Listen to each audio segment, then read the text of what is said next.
YouTube, welcome back to another video. It's your boy Rich. What we're going to be doing here today is assembling the short block. So this is going to be a B16 CCS block. If you guys don't know what CCS is, it's cylinder support system. Gonna start just assembling, doing all our ring gappings and stuff like that. There you go. Sooner or later, sooner than later, we're gonna do the crank as well. So it should be a fully assembled block by the end of this video. There you go. We figured out a better way to go ahead and cut the piston rings down. What we recommend is setting up your file the diagonal way.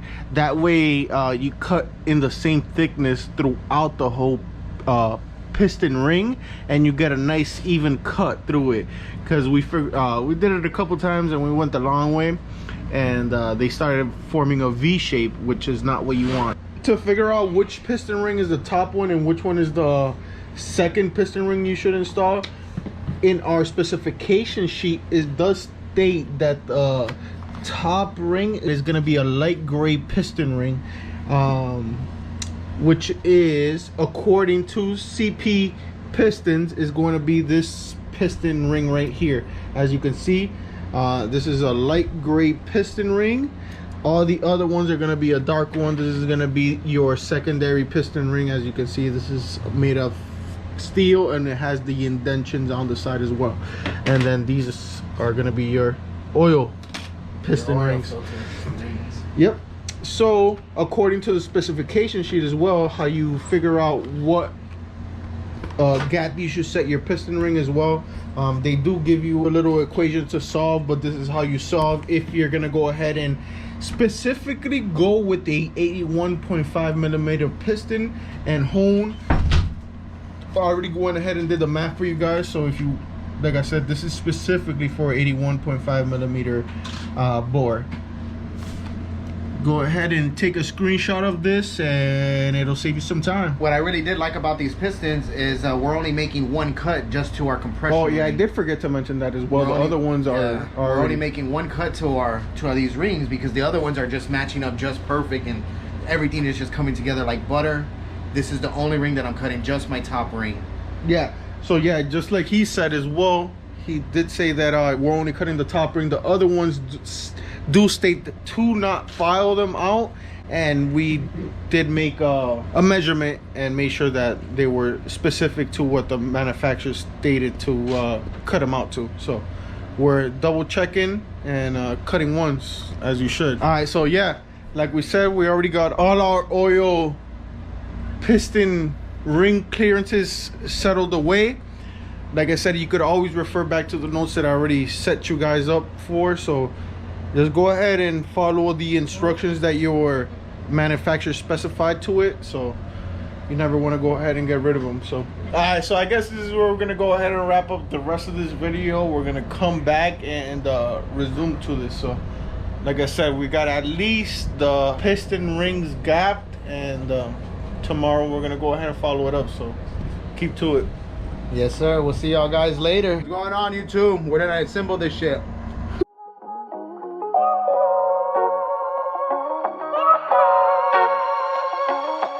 Alright YouTube, so we're back.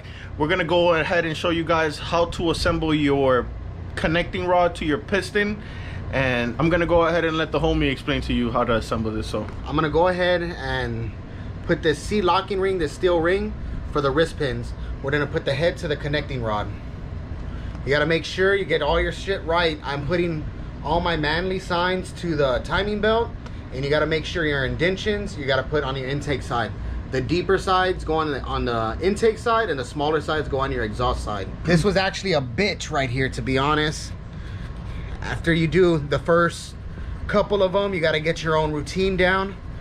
You know, make sure your inside bearing parts are all real lubricated. I'm using Castro motor oil in the towel.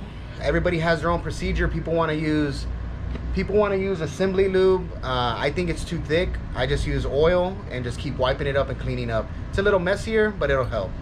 I think so. This is what's working for me. As you can see it, I go ahead and I jam this steel ring in there first, like this. I spin it until it stops. I keep my thumb in this area and I use the wrist pin to straighten it out. Be easy and lock it in, push it, Then you see how the bottom's there? I'm using a CO2 cartridge because it's round. It's not like a flathead or anything. And then I push on the inside. Boom. Inside's locked in. And I go ahead and spin it just to make sure it sits in your seat right. I put the cut pointing up because you don't want it to slip out during high RPM.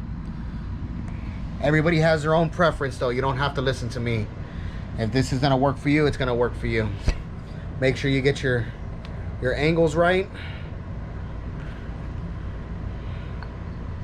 And I'm going with the Manley to the timing belt. Lube up everything. And drop it in.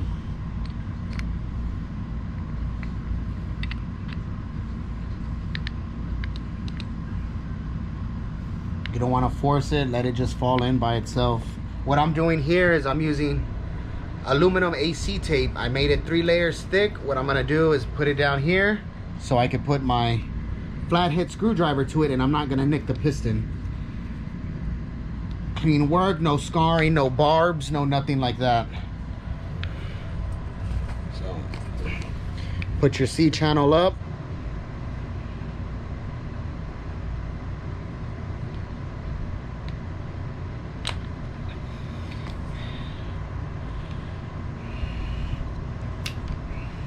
Make sure it seats inside its seat.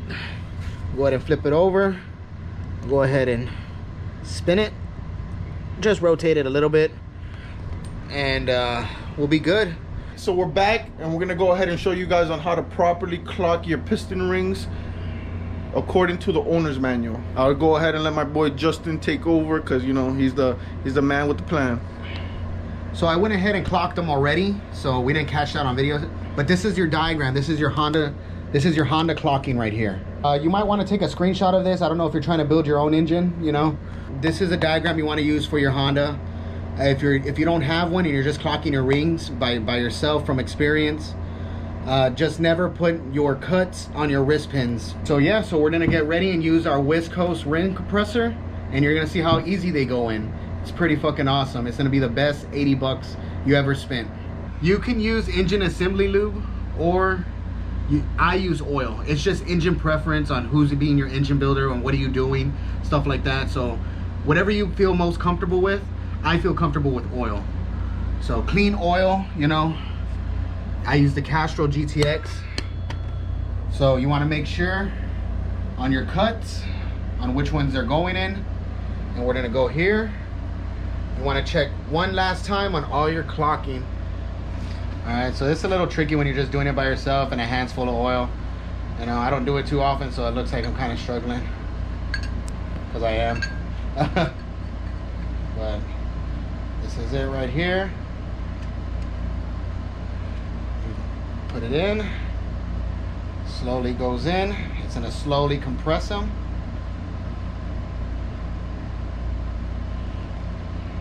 You drop down. Make sure you're not banging it around. The crank's not installed. We're gonna do our plastic gauging and stuff like that after. And you slowly go in. Gotta make sure your piston is right, because once it's in there and you don't want to fucking turn it or anything, because it's gonna throw off the ring clocking.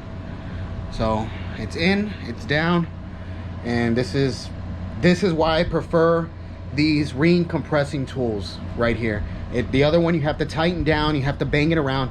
Just do your gentle little tap on the top, you slowly go in, and then you plop it in.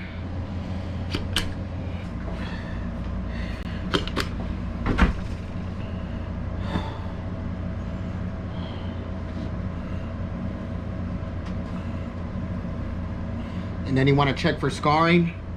Maybe one of the ring lands didn't sit right, but you see there's not even no sketching, no etching, no nothing. Good to go.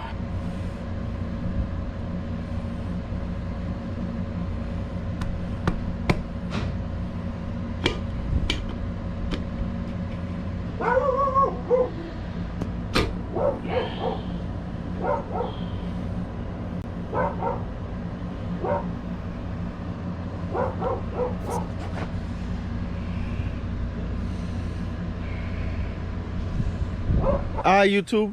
Well, it's the next day. We didn't get to finish everything we had to assemble yesterday, so we're gonna go ahead and continue this video today. We're gonna go ahead and show you guys on how to install your crank and the rest of the motor.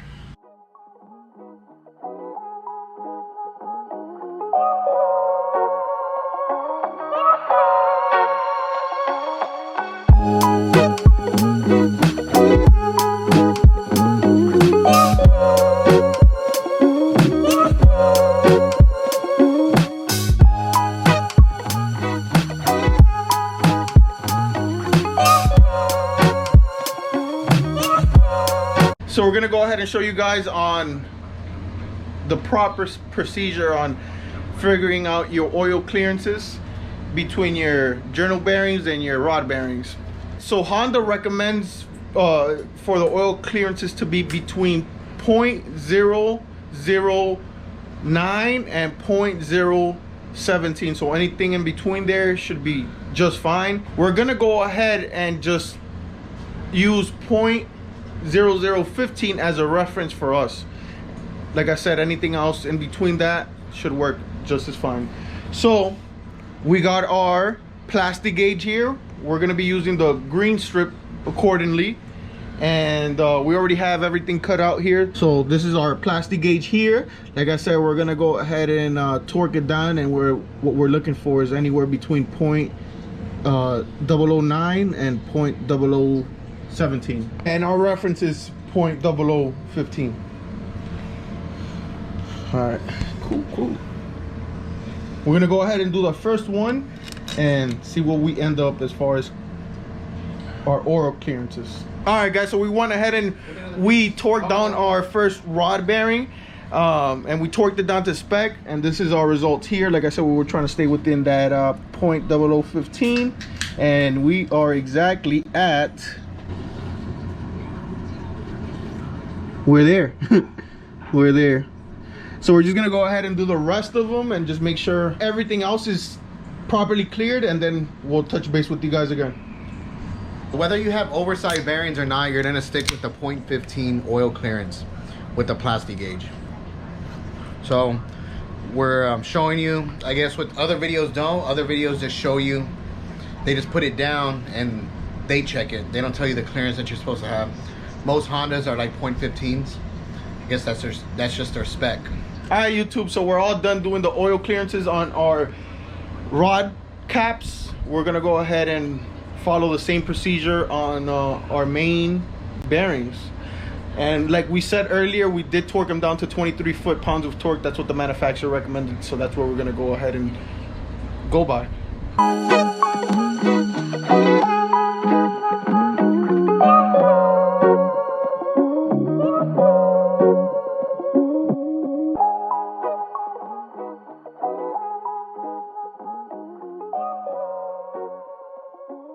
All right, so we're moving the main bearings, and we're gonna check the oil clearances like we said. So this is the first one, and we'll touch base with you guys once we do the other process. And this is what we got so far. So we're already going ahead and removing this. We just finished checking all our oil clearances in our mains right now, and everything checked out to manufacturer specifications, so you know we're on the money. All right, YouTube, so we're back here. We just finished setting our oil clearances in our main bearings right now. We already did the rod bearings, so we made sure that everything was within manufacturer specifications. So we're just gonna go ahead and loosen everything back up, clean everything back up, make sure everything's nice and neat, and then we're gonna go ahead and actually set down the torque specifications. All right, guys, so we're in the procedure of applying our assembly loop to go ahead and finish assembling our engine. We're just gonna go ahead and mildly squeeze. You don't want to put too little, but you don't want to put too much either. So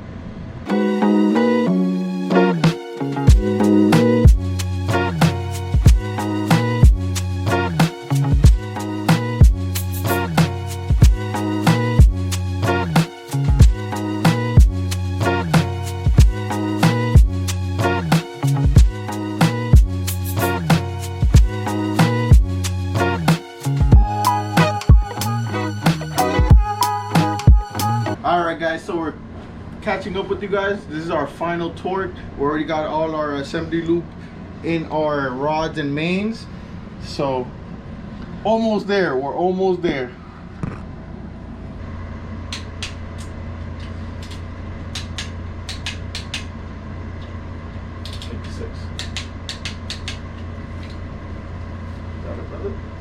All right, guys, so we're giving you guys an update. We just finished torquing down our rod caps and our main bearings. What we did it was in a process. We went from the inside out. How you want to go ahead and do this is that you want to start with the main bearings first. You torque them down. What we found was anywhere between 18 and 22. What we did was that we started with an 18. We went ahead and reset, and we torqued them down to 56 foot-pounds of torque. That's what the manufacturer recommends. And then we moved along to our rod bearing caps. We started off with 23, and that's what the manufacturer recommended too. So we got it all done. We're making some progress, and we're almost done. Catch up with you guys in a little bit. First rotation. No grinding. No grinding. Easy turning. No resistance. Nope. Easy? Easy.